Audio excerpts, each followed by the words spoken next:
राज ठाकरे ने अपनी पार्टी की स्थापना साल 2006 में की थी, जब बाला साहब ठाकरे से या शिवसेना से वो अलग हो गए थे। उन्हें बाला साहब के उत्तराधिकारी के तौर पर देखा जाता था। बाला साहब की झलक उनमें देखने को मिलती थी। जिस तरह से एक कार्टूनिस्ट के तौर पर बेहतरीन आर्टिस्ट रहे बाला साहब ठाकरे, राज ठाकरे को भी वो गुण मिला। आप में से शायद बहुत कम लोग जानते हो, राज ठाकरे खुद भी एक बेहतरीन कार्टूनिस्ट हैं। बोलने की शैली, दिखने का अंदाज, सब कुछ बाल ठाकरे की तरह, लेकिन विरासत नहीं मिल पाई। एक मौका है अब, इस 16 साल की यात्रा के बाद। महाराष्ट्र नवनिर्माण सेना को बनाए हुए 16 साल हो गए और इन 16 सालों में राज ठाकरे ने काफी उतार चढ़ाव भी देख लिए हैं, लेकिन एक चीज नहीं बदली, वो है राज ठाकरे की राजनीति करने का पैटर्न।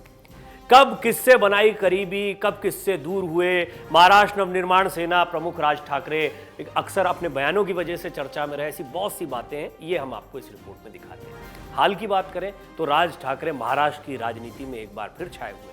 लाउड स्पीकर पर उन्होंने जो बयान दिया, हनुमान चालीसा बजाने की जो बात कही, ये मुद्दा पूरे देश में छा गया और एक बार फिर चर्चा में आ गए खुद राज ठाकरे भी। महाराष्ट्र की राजनीति में इन दिनों काफी हलचल नजर आ रही है। महाराष्ट्र नवनिर्माण सेना के संस्थापक अध्यक्ष राज ठाकरे लाउड स्पीकर विवाद को लेकर सुर्खियों में बने हुए हैं। दरअसल लाउड स्पीकर पर अजान के विरोध में राज ठाकरे ने हनुमान चालीसा बजाने का ऐलान किया था। इसके बाद उनके खिलाफ कई केस भी दर्ज हो गए, गिरफ्तारी का नॉन बेलेबल वारंट निकल चुका है, लेकिन क्या कोई उन्हें गिरफ्तार कर सकता है, ये भी एक बड़ा सवाल है। पुलिस इर्द गिर्द है, वो चुनावी सभाओं में जा रहे हैं, लेकिन क्या पुलिस गैर जमानती वारंट के बावजूद महाराष्ट्र में उन्हें या मुंबई में उन्हें गिरफ्तार कर सकती है? सवाल पे ही छोड़ता हूं, इसका जवाब मैं नहीं देता हूं, क्योंकि अभी आने वाले दिनों में इसके बारे में पता लग जाएगा।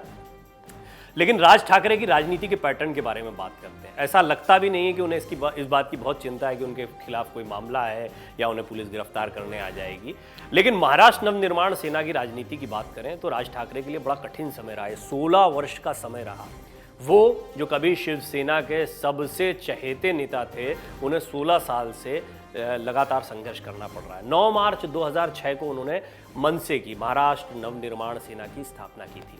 शिवसेना के पूर्व प्रमुख बाला साहब ठाकरे के भतीजे हैं राज ठाकरे। बाल ठाकरे की तरह ही दमदार और तेज तर्रार भाषण देने के लिए जाने जाते हैं। महाराष्ट्र की राजनीति में अपना मकाम हासिल करने के लिए वो आज भी संघर्ष कर रहे हैं इतने लंबे समय बाद, क्योंकि उद्धव ठाकरे तो मुख्यमंत्री बन गए, जो सपना था उनका। राज ठाकरे कब किससे दूर हुए और किसके करीब आए, ये भी हम आपको बताते हैं। नरेंद्र मोदी जब गुजरात के मुख्यमंत्री रहे, तब राज ठाकरे ने मोदी की जमकर तारीफ की थी।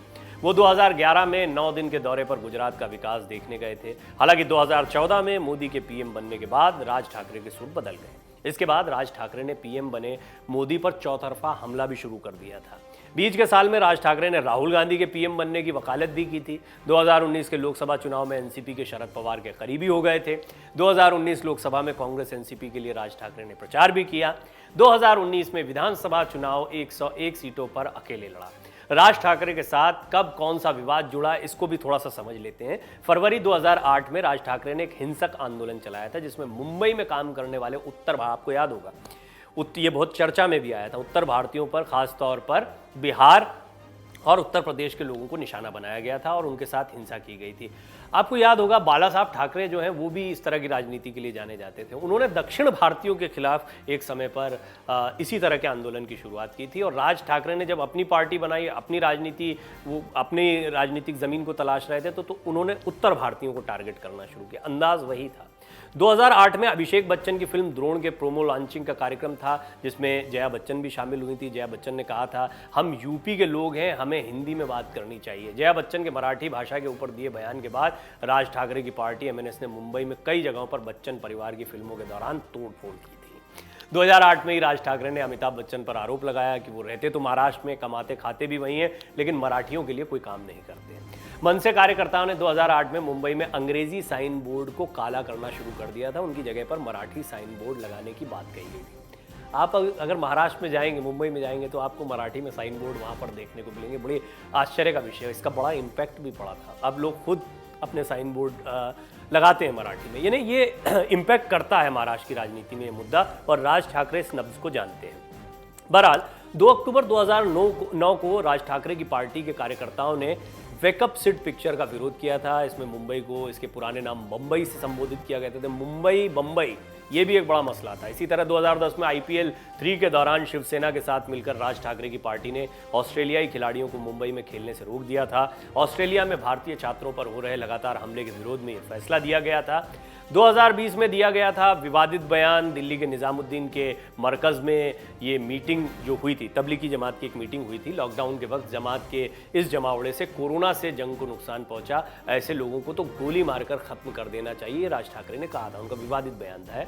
और 2022 में भी उन्होंने विवादित बयान दिए। 3 मई तक इंतजार करने और इसके बाद लाउड स्पीकर नहीं हटाने वाली मस्जिदों के सामने हनुमान चालीसा का पाठ करने के लिए की बात उन्होंने कही। राज ठाकरे ने ऐलान किया कि जहां लाउड स्पीकर लगे हुए हैं वहां हनुमान चालीसा का पाठ किया जाएगा। ये है राज ठाकरे की राजनीति करने का अंदाज। और फटाफट आपको हमने एक छोटी सी रिपोर्ट में बताने की कोशिश की कि कैसे वो आगे बढ़े। लेकिन ये भी गौर करने वाली बात है कि 2009 से लेकर 2019 के विधानसभा और BMC के जो चुनाव हैं उनमें थोड़ी बहुत सफलता की बात करें तो वो मिले है मुंबई में देखा जाए तो। लेकिन लोकसभा चुनाव या कोई बड़े चुनाव, विधानसभा चुनाव में भी कोई बहुत बड़ी कामयाबी राज ठाकरे को नहीं मिली। इस बार ऐसा लग रहा है बीजेपी का साथ मिलेगा। बीजेपी उनके चेहरे, उनकी ताकत, उनकी लोकप्रियता से वाकिफ है, लेकिन उनके पास संगठन की शक्ति शायद उतनी मजबूत नहीं है जो शिवसेना में होते हुए उनके साथ थी। बीजेपी का अगर साथ मिलता है तो बीजेपी क्या शिवसेना को इस बार राज ठाकरे के बहाने या राज ठाकरे के सहारे काउंटर कर पाएगी, ये बड़ा सवाल है। महाराष्ट्र की राजनीति में ऐसा लगता है आने वाले चुनाव में बड़ा उलटफेर राज ठाकरे कर पाएंगे। डाउनलोड करें अमर उजाला ऐप और पाएं खबरें लगातार। अगर आप ये वीडियो YouTube पर देख रहे हैं तो हमारे चैनल को सब्सक्राइब करें और बेल आइकन को दबाना ना भूलें। अगर आप Facebook पर ये वीडियो देख रहे हैं तो हमारे पेज को लाइक करें।